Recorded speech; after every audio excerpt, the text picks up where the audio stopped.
Bismillahirrahmanirrahim. Assalamualaikum warahmatullahi wabarakatuh.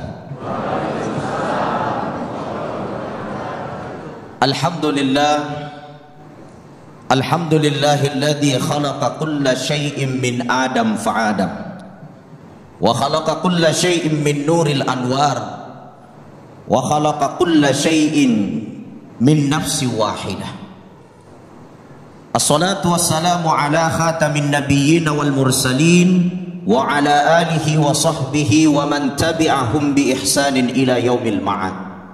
Qala Allah ta'ala fi kitabihil aziz, qad aflaha man zakkaha wa qad khaba man dassaha. Sadaqallahul azim wa ala dzalika minasyahidin wasyakirin. Ayuhal kiram, sama-sama kita muliakan guru kita Syekh Muhammad Jabir. Mudah-mudahan beliau panjang umur, amin. Hidupnya barokah, amin. Dan senantiasa menjadi suluh kebaikan untuk kita semua.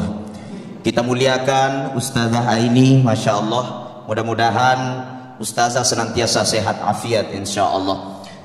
Bapak-bapak, ibu-ibu yang hadir, serta pemirsa Damai Indonesia ku TV One dimanapun berada. Ustaz Sofyan, Masya Allah, tambah ganteng Ustaz, Masya Allah. Ibu-ibu di belakang berwarna-warni, ada warna merah, kuning, hijau, hitam. Mudah-mudahan jilbabnya sudah pada lunas semua, Bu. Amin. Amin. Bapak Ibu dirahmati Allah, setiap jiwa manusia yang menjadi sentral sorotan Allah terhadap setiap jiwa manusia adalah hati. Maka di dalam satu hadis dikatakan, innallaha la yansuru ila suwarikum. Allah tidak melihat paras kita, Allah tidak melihat jisim kita, jasad kita. Allah tidak melihat bagaimana gantengnya kita, bagaimana mulusnya wajah kita. Ibu-ibu tidak dinilai bagaimana mahalnya skincare-nya. Bukan itu yang dinilai oleh Allah. Tapi yang dinilai wa yansuru ila qulubikum. Yang ditatap oleh Allah adalah bagaimana kondisi hati kita. Maka sentral tubuh manusia adalah hati. Maka dikatakan dalam satu hadis, inna fil jasadi mudghah. Di dalam tubuh manusia ada segumpal daging. Apabila daging ini baik, idza saluhal jasadu kullu, maka seluruh tubuh kita akan menjadi baik. Tapi kalau hati kita rusak, wa idza fasadal jasadu kullu, kalau itu rusak, rusak seluruh tubuh kita. Ala wahiyal qalbu. Apa itu? Hati. Maka setiap jiwa manusia untuk mendapatkan ketenangan, kedamaian, kebahagiaan, yang diukur adalah kondisi hatinya.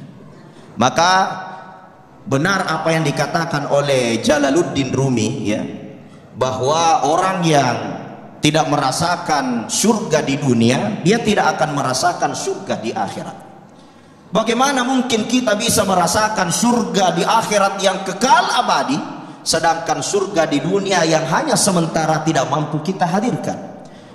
Maka gambaran yang dibawa oleh Nabi, baiti jannati, rumahku adalah surgaku. Para ulama mengatakan itu adalah gambaran kalau di dalam rumah kita sudah mampu kita menghadirkan surga, kenikmatan, kebahagiaan, kedamaian, maka di sekeliling kita akan terasa surga. Bahkan di akhirat yang kekal pun kita akan menjumpai surga. Bu, di sini ada nggak yang suka marah-marah? Ada nggak di sini yang sering ngomelin suaminya? Hah? Pak, orang Makassar bilang, adakah di sini sering dinoko sama istrinya? Sering diomelin sama istrinya? Oh, tidak ada di sini, di luar, Pak. Iya, Masya Allah. Tapi kelihatannya menjawabnya begitu tegang. Artinya sedang membayangkan istri yang sedang marah. Bapak Ibu dirahmati Allah, yang menentukan kondisi surga dalam kehidupan kita di dunia ini adalah kondisi hati kita. Maka dikatakan, qad aflaha man zakkaha, beruntunglah orang yang mensucikan hatinya. wa qad khaba man dassaha, rugi orang yang mengotori hatinya. Bagaimana ciri orang yang kotor hatinya? Hatinya sempit, suka marah-marah, hidupnya tidak tenang. Apakah surga dunia, kebahagiaan dunia diukur dari harta yang banyak? Tentu tidak, Bapak Ibu. Betapa banyak kita lihat bergeliman harta, memiliki jabatan. Apalagi sekarang kita tahu bahwa kita berada dalam musim politik, yang saat ini kita sudah berada di minggu tenang gitu. Akan tetapi kita melihat saudara-saudara kita justru banyak yang tidak tenang. Kenapa mereka tidak tenang? Karena yang menentukan ketenangan bukan harta, bukan jabatan, tapi yang menentukan ketenangan adalah kondisi hati. Bicara masalah jabatan, jangankan jabatan sebagai presiden, jabatan sebagai menteri, jabatan sebagai kepala desa saja kadang-kadang membawa tidak tenang. Coba kita lihat saudara-saudara kita, mungkin ada bantuan 1 miliar, beli TV yang bagus, beli spring bed yang mewah, tapi tidak bisa tidur di atas spring bednya, nonton TV selalu ketakutan. Kenapa? Karena setiap lihat orang korupsi selalu dia yang jantungan. Kenapa? Ada juga kasus korupsinya, termasuk televisinya belum terlapor. Jadi televisinya bagus tapi hatinya tidak tenang. Saya pernah diundang ceramah di salah satu daerah di Kalimantan Timur. Yang undang saya orang kaya raya. Tapi konsultasi Ustadz, saya nggak bisa tidur matanya. Padahal naik mobil mewah setiap hari. Apa kerjanya? Salah satu kerjanya ngontrakkan mobil-mobil mewah. Mobil Mercy, mobil Alphard. Keluar 2 masuk 3, keluar 3 masuk 4. Tidak bisa tidur matanya. Nanti ada yang lecet, nanti ada yang dijual sama orang, nanti ada tergelincir dan lain sebagainya. Saya sempat berpikir, tenang itu di mana? Bahagia itu di mana? Gitu. Mau jadi caleg katanya tenang, nggak ada tenang. Di warung kopi dia minum kopi setiap hari tapi nggak bisa tidur. Kenapa? Balihonya dicabutin di sana mau dipasang lagi, di sana ngambil uang baliho nggak pasang-pasang.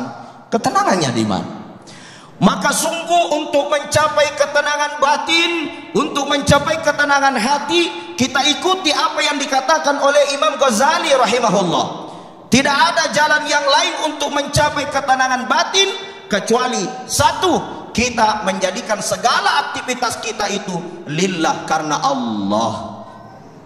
Ibadah kita karena Allah, istri melayani suami karena Allah. Yang kedua, tidak ada jalannya kecuali Allah. Kita meyakini bahwa segala kejadian adalah kehendak Allah. Tidak lama kita memilih pemimpin, siapapun yang jadi presidennya, yakin gak itu kehendak Allah atau bukan? Semua yang keras, yakin gak siapapun terpilih kehendak Allah apa bukan? Kalau yakin itu kehendak Allah, seorang hamba yang sesungguhnya wa 'alallah, dia mampu meyakini bahwa hadza min fadli rabbi, ini adalah ketetapan Tuhanku, enggak ada kesusahan batin, enggak ada kacau.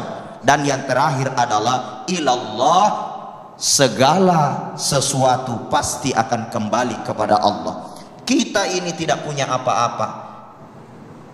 Saya punya keinginan, ana uridu wa anta turidu wallahu yaf'alu ma yurid. Saya punya keinginan, Bapak Ibu punya keinginan, tapi ketahuilah keinginan Allah jua yang akan berlaku dalam kehidupan kita.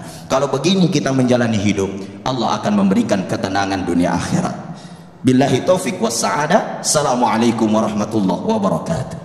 Waalaikumsalam warahmatullahi wabarakatuh. Terima kasih Ustadz kita, Ustadz Asmar Lampu, yang telah menjelaskan bagaimana sesungguhnya qalbun salim atau hati yang tenang.